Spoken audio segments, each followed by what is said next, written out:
de la bioéthique. C'est pour cela que nous organisons donc 5 soirées. Aujourd'hui, c'est la première. Ensuite, vous pouvez aller vendredi prochain, le 16 mars, donc à Narbonne, où nous vous recevrons à la Maison Saint-Pierre avec le docteur Claire Fourcade et Bertrand et Anne-Françoise Caux. Le 19 avril à Carcassonne, ce sera ici même, je pense, moins de trouver une salle peut-être plus importante. Ce sera le thème de l'intelligence artificielle pour soigner, réparer, augmenter ou immortaliser, avec le professeur Jacques Bringer et le père Tanguy-Marie Poliquin. Le jeudi 26 avril à Narbonne, ce sera sur la procréation, avec le professeur Pierre Marès et le frère Rémi Bergeret, qui est dominicain. Et enfin, pour terminer le cycle de conférence, ce sera Gérard Leroy, qui est théologien et philosophe, qui parlera de l'embryon. Voilà le menu que nous vous proposons au cours des prochaines semaines. Et ce soir, donc, nous avons nos 2 intervenants, le professeur Jonquet et le frère Jean-Michel Madamé, que Gérard va vous présenter dans quelques instants. Je vais simplement vous expliquer comment ça se passe ce soir. Donc, nous avons 2 conférences d'une trentaine de minutes chacune. Donc, nous allons donner la parole à chacun de nos intervenants, donc un professeur en médecine et un théologien, qui est aussi très bien versé dans la science, parce qu'il est aussi scientifique. Et chacun aura la parole, et puis après, la parole est donnée à la salle par l'intermédiaire de questions que je vous demande de noter sur des petits papiers. Alors, j'en ai distribué quelques-uns à ceux qui sont arrivés. Nous passerons tout à l'heure avec des petits papiers pour que vous puissiez noter vos questions. Vous les déposerez dans le grand panier qui est à ma gauche, au fond de la salle. Il y aura une petite pause de 15 minutes. Et pendant ce temps-là, vous pouvez poser vos questions. Et Gérard Badastre, qui anime la soirée, va donc tirer les questions. Et ils seront passés aux intervenants pour qu'ils puissent répondre. Voilà, donc 3 quarts d'heure de débat, je pense que ça vous donnera l'occasion de vous exprimer largement. Voilà, donc je vais passer la parole à Gérard qui sera notre animateur pour la soirée. Merci Jane. Alors, si vous voulez bien, on va commencer. Je voudrais d'abord vous remercier d'être venus, d'être nombreux. Ça prouve à la fois l'intérêt du sujet et le fait que les questions posées sont évidemment éminemment importantes et intéressent tout le monde. Alors, la question posée aujourd'hui, c'est jusqu'où peut aller la génétique?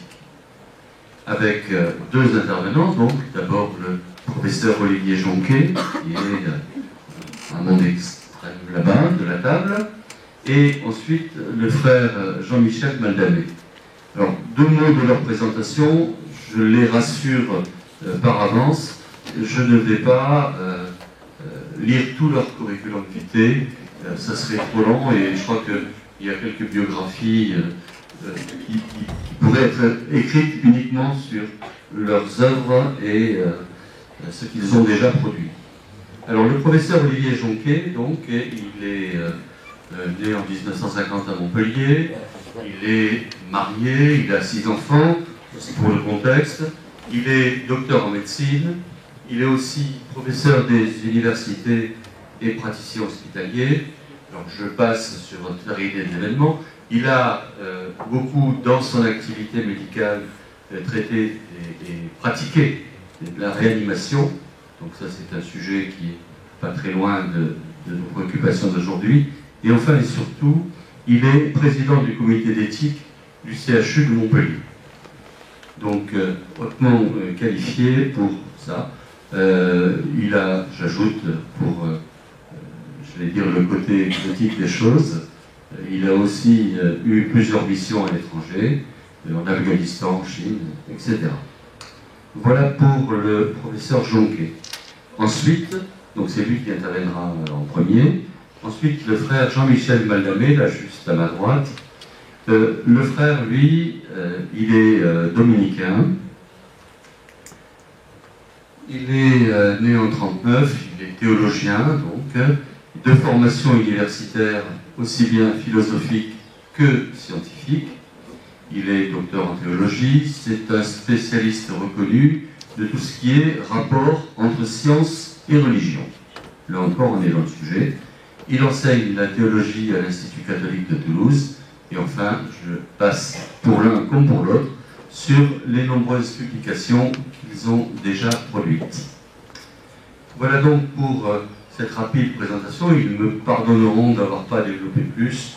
Je crois que si j'ai fait quelques erreurs, ils le corrigeront dans leur intervention.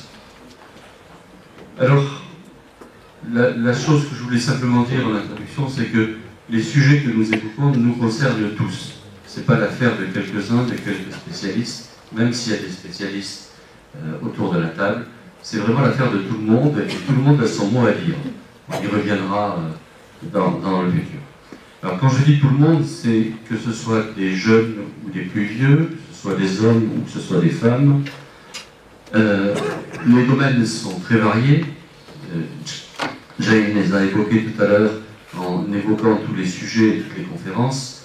Mais quand on va de la procréation à la recherche sur l'embryon, en passant par la thérapie génique, l'intelligence artificielle, la fin de vie, les dons d'organes, etc., vous voyez qu'on peut discuter et en même temps réfléchir sur tous ces sujets.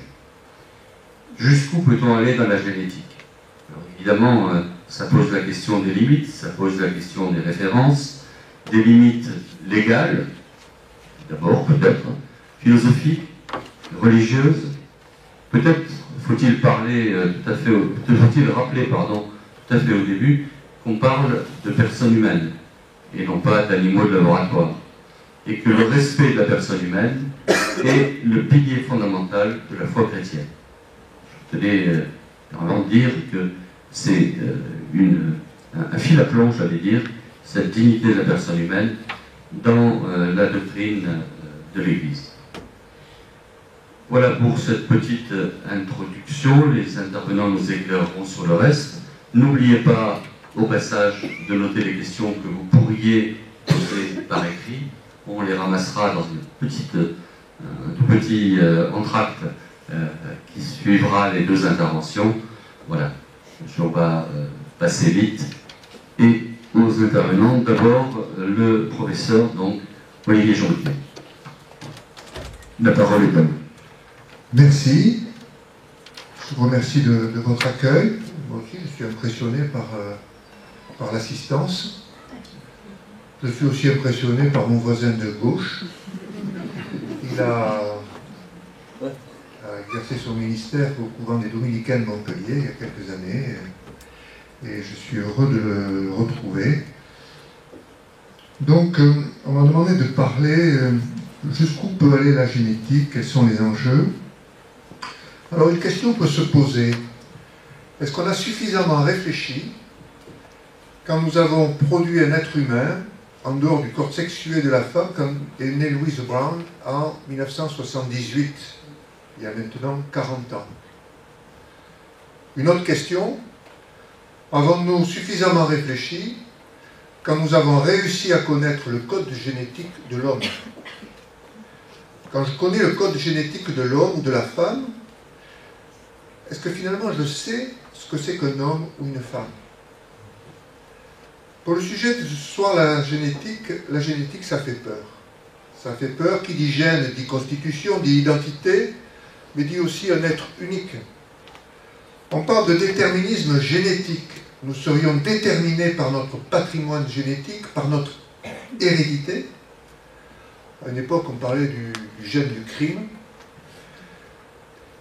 Si nous sommes déterminés, où est notre liberté?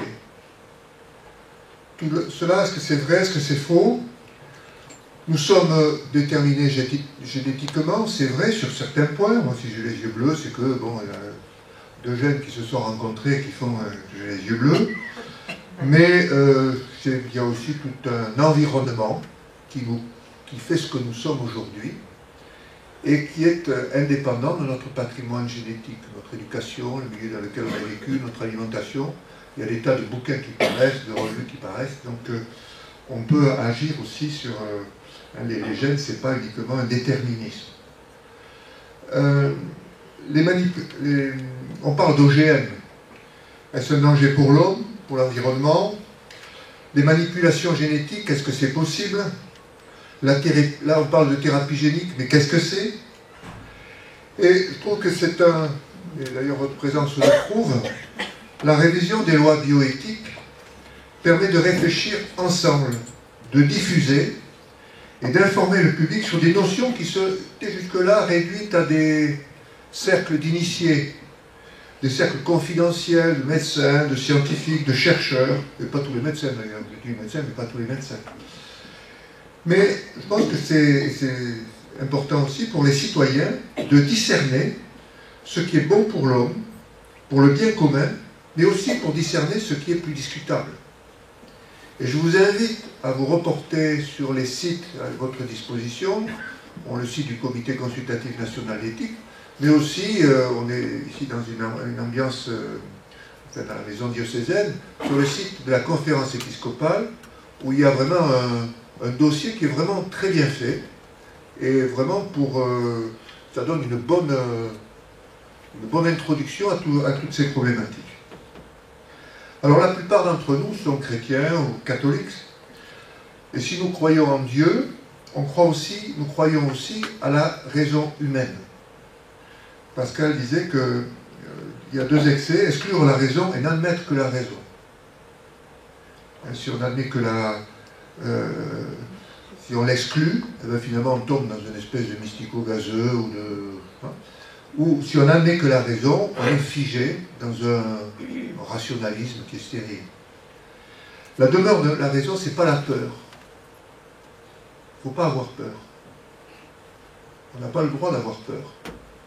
Par contre, on peut avoir une inquiétude, c'est-à-dire une réflexion qui est sans cesse évolutive. On ne pense pas la même chose sur certains problèmes que je pensais il y a quelques années. Je vous l'ai dit, pour le sujet de ce soir, je ne suis pas spécialiste de génétique. Je me suis occupé pendant des années de personnes atteintes de maladies neuromusculaires, de myopathie, de sclérose latérale amyotrophique, des maladies de Duchenne, de Boulogne, de Steiner. Et j'ai pu travailler avec les équipes de génétique du CHU. Ils sont assez performants et c'est passionnant. Ma première réaction d'abord, c'est l'étonnement et l'émerveillement. L'émerveillement devant le génie de l'homme qui arrive à découvrir les mystères de la génétique, comment se fabrique le vivant. Et du moine de Gregor Mendel, on a appris l'histoire des petits pois dans le couvent, au milieu du 19e, et de son étude donc, des petits pois dans le jardin de son couvent, au séquençage du génome humain, en passant par les modalités d'élaboration de notre code génétique et de sa régulation. Quel travail! Et notez, il a fallu 13 ans, de 1990 à 2003, et 3 milliards de dollars pour arriver à séquencer le génome humain. On est devenu modeste d'ailleurs, on croyait qu'il y avait 100 000 gènes, il y en a 25 000. Et pas beaucoup différents de ceux de la mouche. Mais par contre, ça ne représente que 2 ou 3% de notre patrimoine de nos gènes. Le reste, ce sont on a souvent qualifié ça de gènes poubelles. C'est des gènes régulateurs qui servent à moduler l'expression de nos gènes de structure. Certains gouvernent l'expression, d'autres la bloquent. Et c'est finalement toute la subtilité de ce que nous sommes, cette espèce de action-réaction, je permets, je bloque, on-off, sur l'expression des gènes. Et actuellement, vous pouvez faire votre cartographie par séquençage à haut débit pour 1 000 $. 13 ans, 3 milliards de dollars, en quelques heures, 1 000 $. Tous les jours, on découvre des maladies à support génétique. Alors, pour cadrer, quelques définitions.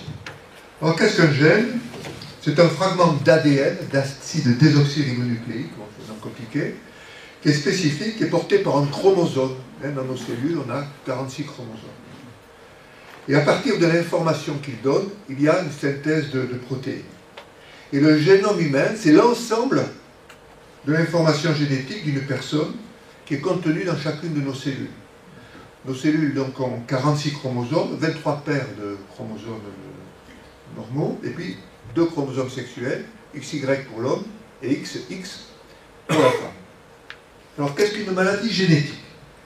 Alors commençons par faire quelques distinctions. Souvent on confond maladie génétique et maladie congénitale. Ça peut être... Alors une maladie congénitale, comme son nom l'indique, elle est présente à la naissance. Certes, elle peut être génétique, mais aussi avoir été acquise pendant la grossesse. C'est le cas par exemple des rubéoles, des rubéoles congénitales. Et une maladie ou une toxoplasmose congénitale. Une maladie génétique peut se déclarer plusieurs années après la naissance. On connaît la chorédole Picton qui entraîne une démence qui apparaît à partir de 45-50 ans. Jusqu'à cette époque-là, les gens étaient normaux, ou réputés normaux. Et donc, une maladie génétique résulte du mauvais fonctionnement d'un ou plusieurs gènes. Et c'est plus facile quand on connaît un seul gène. Par contre, il y a beaucoup de maladies qui dépendent de plusieurs gènes. Une espèce d'association de gènes qui conditionnent l'expression de la maladie. Et ça ajoute à la complexité du sujet. D'autre part, une maladie à support génétique peut ne pas être héréditaire. Par exemple, la plupart des cancers résultent de mutations qui affectent des gènes dans les cellules tumorales. Celles du corps qui ne sont pas des gamètes et ne participent pas à la reproduction, c'est les cellules somatiques. Alors, vous voyez, par exemple, je peux avoir un cancer du poumon, eh bien, il y a des cellules de mes bronches, un cancer bronchique, le cancer du poumon, c'est un cancer bronchique. Mais mes cellules bronchiques ont muté et ont développé un cancer. Et en typant le type génétique de cette tumeur, je peux agir dessus. On verra tout à l'heure les possibilités de thérapie spécifique. Alors, on ne va pas rentrer dans le détail, et le diable y demeure. Alors, plusieurs questions se posent. Comment savoir si j'ai une maladie génétique? Et ensuite, si j'ai une maladie génétique, comment agir sur le gène? Ou si oui, dans quelles conditions, ou plutôt sous quelles conditions? Alors, comment savoir si j'ai une maladie génétique? Alors, il y a 3 situations. Tout d'abord, le problème chez une personne qui est née, adulte ou adulte. Une deuxième situation, c'est le dépistage prénatal. Et ensuite, la troisième étape, c'est la problématique du diagnostic implantatoire. Comment faire pour ne pas avoir de maladie génétique? Alors, première étape, comment savoir si j'ai une maladie génétique chez une personne née, adulte, enfant ou adulte? Alors, cliniquement, bien sûr, lorsque des manifestations apparaissent. Lorsqu'il y a des cas dans la famille, on va rechercher s'il n'y a pas des signes qui peuvent apparaître. L'exemple, par exemple, des myopathies, on sait qu'on a une maladie du chêne de Boulogne au bout de 2-3 ans, des difficultés à la marche, un enfant qui fait des chutes. Et tout à l'heure, avant de venir, j'ai croisé la maman dans le couloir d'une fratrie de 3 enfants qui avait une maladie de Duchenne de Boulogne. Elle a su que son aîné avait une maladie de Duchenne de Boulogne, alors que son troisième venait de naître. Alors, première chose. Ensuite, certains cancers, je l'ai dit tout à l'heure, peuvent avoir une composante génétique forte. Par exemple, certains cancers du sein sont dus à un gène particulier, le BRCA1 ou BRCA2, breast cancer, dont la présence est transmise génétiquement. Tous les cancers ne sont pas génétiques, mais certains peuvent l'être. Et donc, le gène BRCA est retrouvé dans 10% des femmes qui ont un cancer du sein. Et par contre, une femme qui n'a pas de cancer du sein, mais qui est porteuse de ce gène, a 55 ou 85% de risque de développer un cancer du sein. Si vous lisez Closer ou Paris Match, vous avez vu qu'Angelina Jolie, on lui a enlevé les 2 seins parce qu'elle avait ce germe BRCA. Et alors, le dépistage se fait ici dans le cas de cancers familiaux.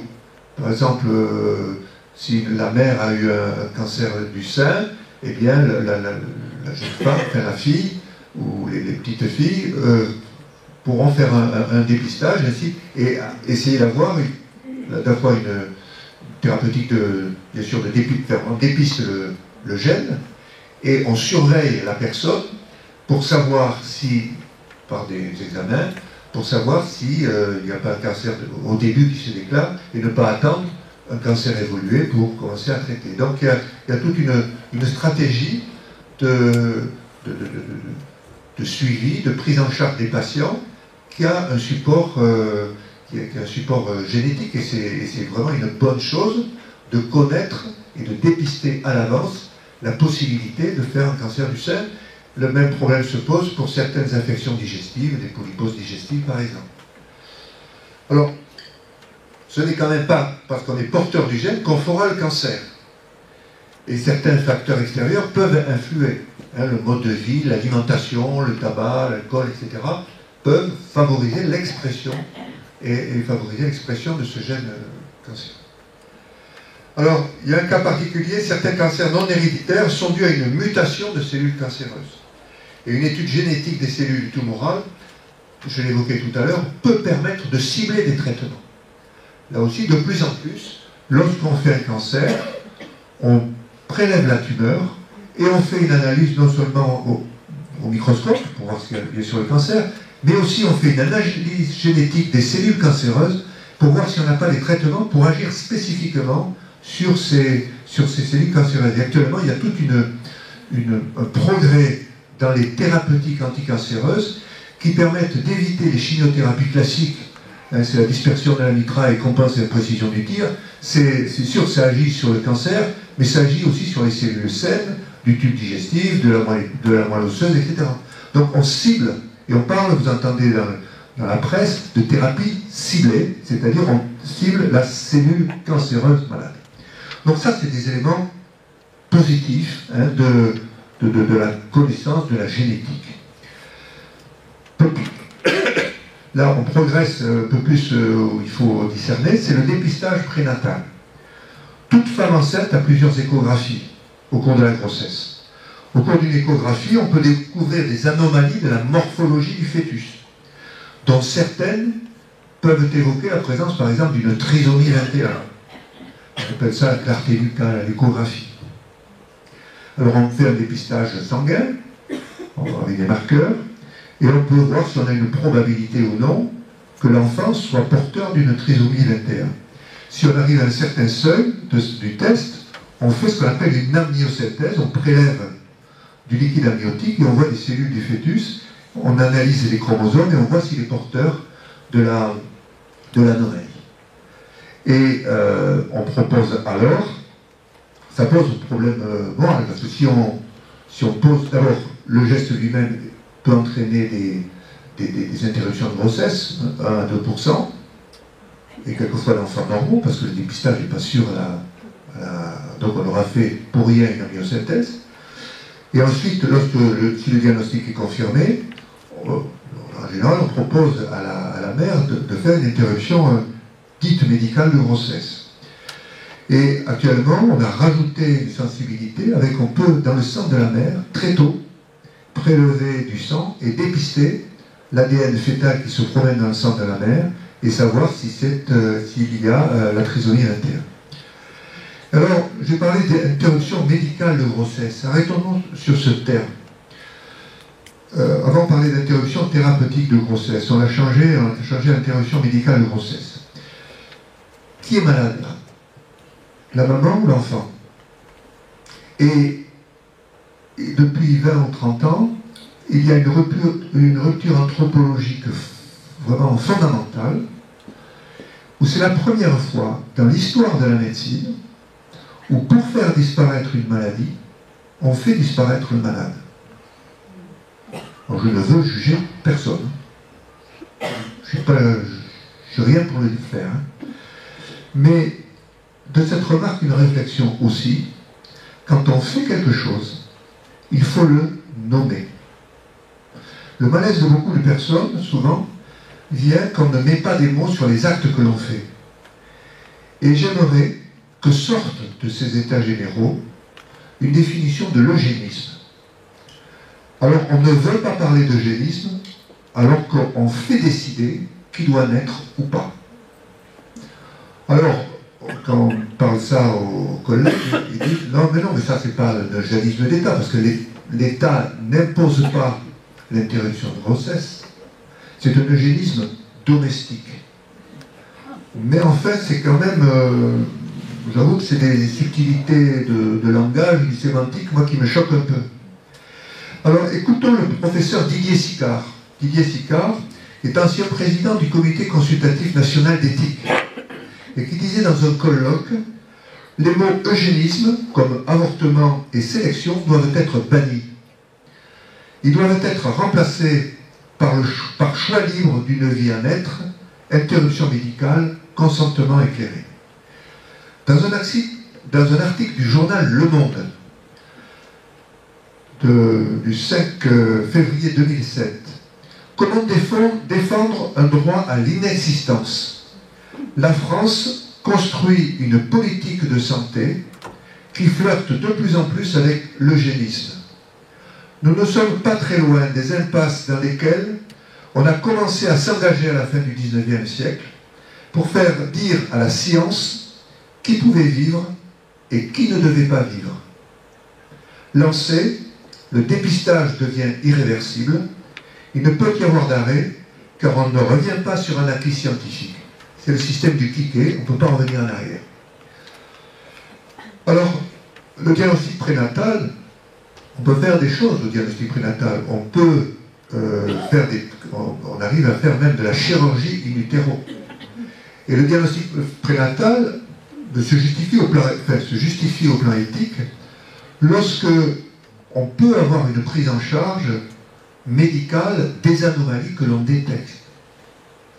Et là, très souvent, et on le voit très bien, il y a des enquêtes qui l'ont montré, 95% des trisomies 21 dépistées se terminent par une interruption médicale de grossesse.